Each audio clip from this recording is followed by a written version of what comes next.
एक तरफ ममता बनर्जी बगावत से जूझ रही हैं, तो बंगाल में बीजेपी की लोकप्रियता सुपरहिट है। आलम यह है कि बीजेपी का टिकट पाने के लिए होड़ मची हुई है और ज्यादा दावेदार होने से बीजेपी सही प्रत्याशी चुनने की रणनीति बना रही है। भारत माता के जय! भारत माता के जय! जय श्री राम! अमित शाह जी जिंदाबाद, नरेंद्र मोदी जिंदाबाद, भारत माता के। गृह मंत्री अमित शाह की रैली में शनिवार को जो भीड़ उमड़ी थी, उस भीड़ की तस्वीर ने बंगाल की राजनीति की तस्वीर पर बड़ा असर डाला है।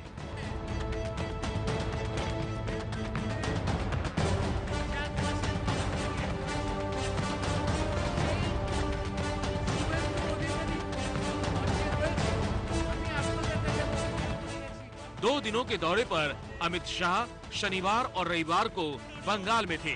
इस दौरान दूसरे दलों से कई बड़े नेता बीजेपी में शामिल हुए। भारत माता के जय! भारत माता के जय! जय श्री राम! भारत माता के। और बंगाल की ये सियासी तस्वीर बताती है कि बीजेपी का ग्राफ हर दिन तेजी से बंगाल में चढ़ रहा है।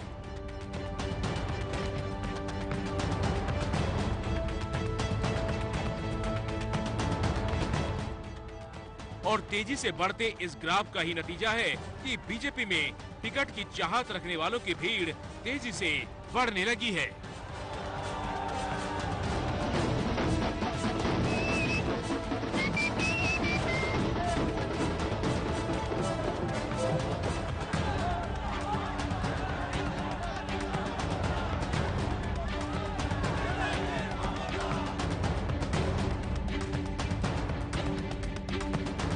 मुझे बीजेपी सूत्र से जो जानकारी मिली है उसके मुताबिक राज्य के 294 विधानसभा सीटों के लिए अब तक 3500 से भी ज्यादा आवेदन आ चुके हैं। औसत निकाले तो एक सीट के लिए करीब 11 दावेदार बनते हैं। फिलहाल बंगाल विधानसभा में बीजेपी की हैसियत लगभग ना के बराबर है, लेकिन बदले हुए माहौल में हर कोई बीजेपी की टिकट के चाहत में चक्कर लगाने में लगे हैं।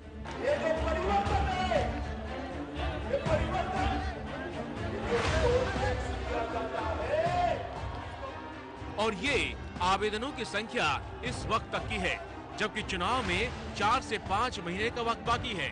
यानी आने वाले दिनों में दावेदारों की संख्या और बढ़ने वाली है। बीजेपी इसके लिए तैयार बैठी है और इस दावेदारी को बदलाव की बयार मान रही है। लोकतांत्रिक व्यवस्था के अंदर कार्यकर्ता पार्टी से टिकट मांगते हैं, लेकिन इस बार एक अद्भुत नजारा है। कार्यकर्ताओं के अलावा समाज के विभिन्न स्तरों के लोग भारतीय जनता पार्टी के चुनावी सिंबल पे इस चुनाव में लड़ना चाहते हैं। वह पश्चिम बंगाल में बढ़ती हुई भारतीय जनता पार्टी की लोकप्रियता का परिचायक है और यह पार्टी लोकतांत्रिक पार्टी है। ये किसी माँ बेटे या बुआ भतीजा का पार्टी तो है नहीं कि जो चाहेंगे एक दो लोग तय होगा। ये लोकतांत्रिक व्यवस्था में के तहत जो आवेदन कर रहे हैं, पार्टी उस पर विचार करेगी। बीजेपी के नेता कैमरे पर तो इसे अच्छा संकेत मान रहे हैं, लेकिन जानकार मानते हैं कि ऐसी स्थिति से पार्टी को कई बार नुकसान भी झेलना पड़ता है।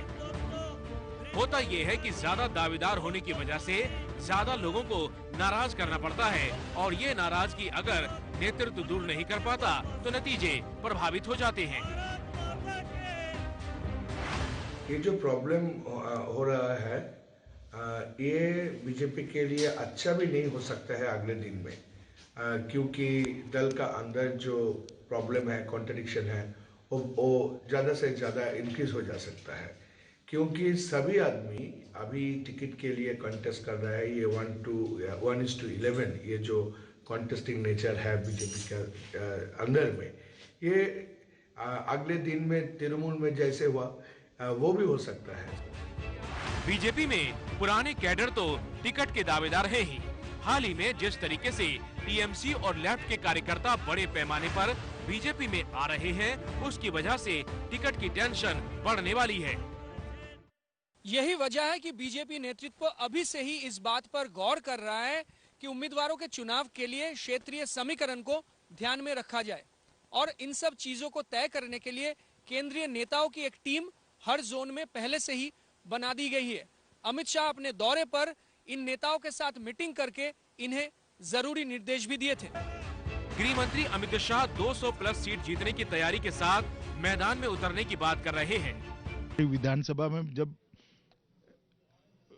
मशीन खुलेंगे तब देख लेना 200 से ज्यादा सीटों पर कमल खिलने वाला है और पूर्ण बहुमत की भारतीय जनता पार्टी की सरकार बनी। आपने लोकसभा में सर मिशन 23 का नारा दिया था और इस बार मिशन 200 का पूरा करेंगे सर?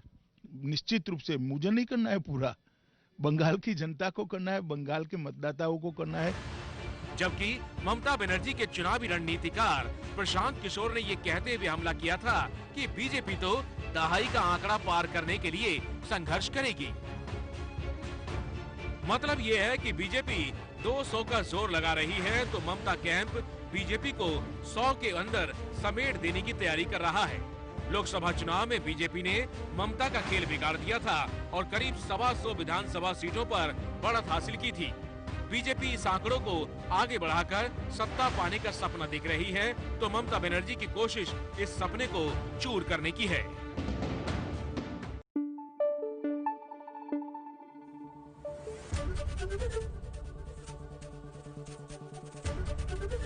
एबीपी न्यूज आपको रखे आगे।